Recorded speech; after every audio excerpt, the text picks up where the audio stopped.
Um, the truth is, as a Nigerian or as an international student, or let me speak as a Nigerian because that's what I know about.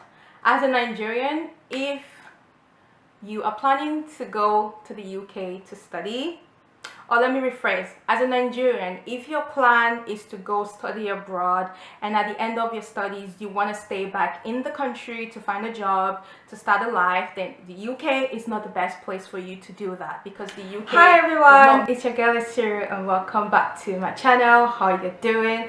If you're new, hello and welcome to my YouTube channel. I hope you do subscribe, and if you already subscribed, hello and thank you for coming back to another video. So today guys, I'm going to be talking about why as a Nigerian you shouldn't apply to UK universities.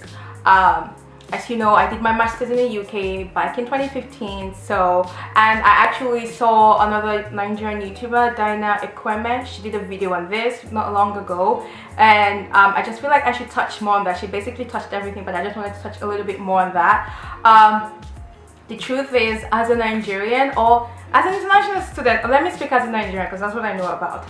As a Nigerian, if you are planning to go to the UK to study, or let me rephrase, as a Nigerian, if your plan is to go study abroad and at the end of your studies you want to stay back in the country to find a job, to start a life, then the UK is not the best place for you to do that, because the UK does not make it possible for you to do that. So basically, the UK, when they give you visa to study, they basically give you visa that takes you from when you start your program to when you finish your program. You do not have after study visa like some other countries have that give you the time that enables you to, you know, look for a job. So and again, when you like apply to these schools, because most times as Nigerian students we usually apply through agencies that work with these schools. You know, they have agents back home that they work with, and these agents bring students for them, and this agent gets paid basically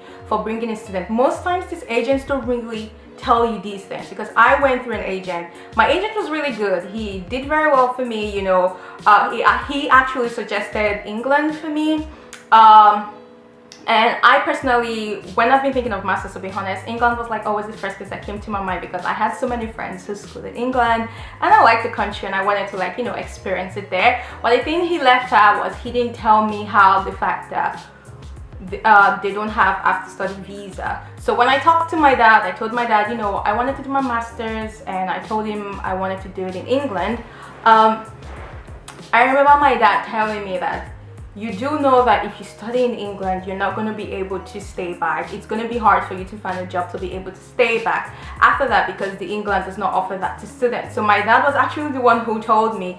But at that time, to be honest, when I wanted to go do my masters, I had no plan of wanting to remain in England. I wanted to go study and come back home and look for a job, honest to God. But when I went to the country, everything changed. You know, I went there, I liked the place, I liked the vibe, I liked the country, I loved my life there, and I wanted to stay back. And at that point, I knew it was really gonna be hard for me to do that, because why would an employer hire you, an international student, over a citizen? First of all, the citizens come first, which is normal in every country, and secondly, it is a struggle to employ an international student, because you have to do visa for the student, you have to do so many paperwork just to be able to get the person to work in your firm, whereas where you can just do that for someone who's a citizen, who's right there and there, that you don't need to do any paperwork for. So as an employer, you'd go the easy route. If both of them have the same, you know, criteria, they you know, they are both on the same level in terms of like the job, you'd want to pick this other person.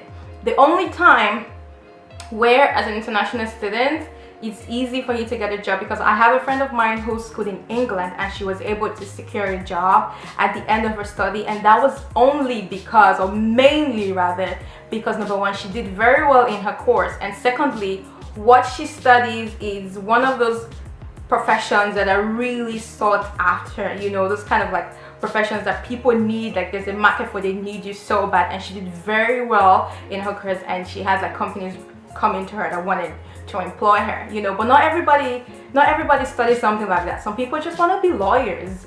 Some people just want to study international relations like me. Some people just want to do a business course, you know. And so when you're like one of those people who what you're going to study for, what you want to study for is not like those courses or those professions that are really sought after, then England is not for you. The UK is not for you.